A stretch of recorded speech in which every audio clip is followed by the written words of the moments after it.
വ്യക്തിപരമായ സാമ്പത്തിക ലക്ഷ്യങ്ങൾ കൃത്യമായി ആസൂത്രണം ചെയ്ത് നിറവേറ്റുകയാണ് പേഴ്സണൽ ഫിനാൻസിംഗിന്റെ പ്രധാന ലക്ഷ്യം. കയ്യിലുള്ള പണം കരുതലോടെ ഉപയോഗിക്കുകയും മിച്ചം വരുന്ന തുക ഭാവിയിലേക്ക് സമ്പാദിക്കുകയും ചെയ്യുന്നത് ഇതിൽ പ്രധാനമാണ്.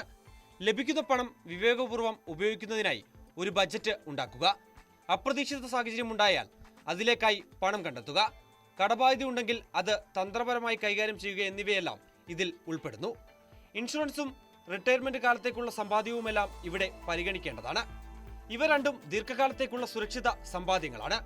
വിവേകപൂർവ്വം തെരഞ്ഞെടുപ്പുകൾ നടത്താനും സമ്പത്ത് കെട്ടിപ്പടുക്കാനും സുരക്ഷിതമായ ഭാവി ഒരുക്കാനുമെല്ലാം പേഴ്സണൽ ഫിനാൻസിംഗ് ഒരാളെ പ്രാപ്തനാക്കുന്നു. പേഴ്സണൽ ഫിനാൻസിംഗിൽ വിജയം കൈവരിക്കുന്നതിന് അടിസ്ഥാനപരമായി പാലിക്കേണ്ട ചില നിയമങ്ങളുണ്ട്. അവ പരിചയപ്പെടാം. ആദ്യം ബഡ്ജറ്റിംഗ് ആണ്.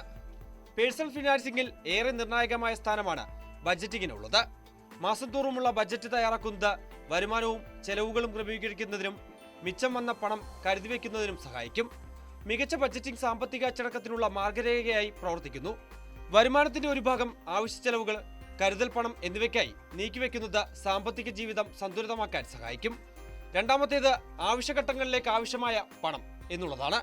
സാമ്പത്തിക അസ്ഥിരത നിലനിൽക്കുന്ന ഒരു രാജ്യത്ത് അത്യാവശ്യ ഘട്ടങ്ങളിൽ ഉപയോഗപ്പെടുത്താൻ പണം കരുതിവെക്കേണ്ടത് അത്യാവശ്യമാണ്.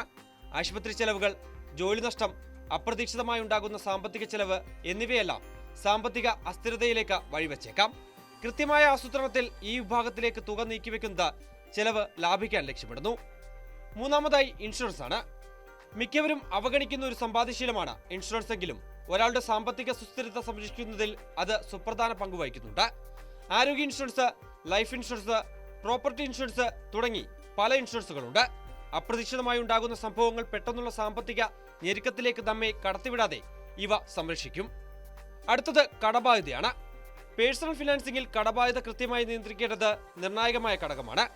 എല്ലാ കടബാധ്യതയും ബുദ്ധിമുട്ടുണ്ടാക്കിയില്ലെങ്കിലും പലിശ നിരക്ക് കൂടുതലുള്ള വായ്പകൾ നീട്ടുന്നതിന് മുൻഗണന നൽകണം. അതേസമയം ഭവന വായ്പകൾ പോലുള്ളവയ്ക്ക് സാധ്യതയുള്ള നികുതി ആനുകൂല്യങ്ങൾ പരിഗണിച്ച് തന്ത്രപരമായി കൈകാര്യം ചെയ്യേണ്ടതുണ്ട്. അടുത്തത് ബുദ്ധിപൂർവ്വം നിക്ഷേപം നടത്തുക എന്നുള്ളതാണ്.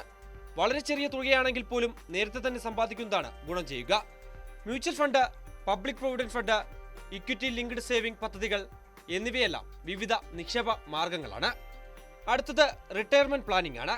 കുടുംബത്തിന് ഏറെ പ്രാധാന്യം നൽകുന്ന ഒരു സമൂഹത്തിൽ വിരമിക്കൽ കാലഘട്ടത്തിലേക്കുള്ള സമ്പാദ്യം മിക്കപ്പോഴും പിന്നിലായിരിക്കും. എങ്കിലും വാർദ്ധക്യത്തിലേക്ക് കടക്കുന്ന റിട്ടയർമെന്റ് കാലത്തിലേക്ക് സാമ്പത്തിക സ്വാതന്ത്ര്യം നേടേണ്ടത് ഏറെ പ്രധാനപ്പെട്ട കാര്യമാണ്. Employees provident fund, public provident fund, national pension system എന്നിവയെല്ലാം സുഖപ്രദമായ ഒരു റിട്ടയർമെന്റ് ജീവിതം നിങ്ങൾക്ക് നൽകും. ഇനി നികുതികളെക്കുറിച്ച് ധാരണയുണ്ടാകുക എന്നതാണ്. ഇന്ത്യയിലെ നികുതി സംവിധാനം സങ്കീർണവും എപ്പോഴും മാറ്റത്തിന് വിധേയവുമാണ്. നികുതി ലാഭിക്കാനുള്ള വഴികളും നികുതിയിലെ ഇളവുകളെക്കുറിച്ചും ധാരണയുണ്ടാകിയിരിക്കേണ്ടത് നിർണായകമായ കാര്യമാണ്. Equity linked saving scheme, national pension system, tax saving, fixed ഡിപ്പോസിറ്റുകൾ എന്നിവയെല്ലാം നികുതി ലാഭിക്കാൻ സഹായിക്കുന്ന ഘടകങ്ങളാണ്. അടുത്തത് തുടരുന്ന പഠനമാണ്. സാമ്പത്തിക സാക്ഷരത എന്നത് എപ്പോഴും തുടർന്നുകൊണ്ടിരിക്കുന്ന പ്രക്രിയയാണ്. ഏറ്റവും പുതിയ വിപണി ട്രെൻഡുകളെക്കുറിച്ചും നിക്ഷേപ അവസരങ്ങളെക്കുറിച്ചും സാമ്പത്തിക മേഖലയിലെ നിയന്ത്രണങ്ങളെക്കുറിച്ചും എപ്പോഴും അറിവുള്ളവരായിരിക്കാൻ ശ്രമിക്കുക.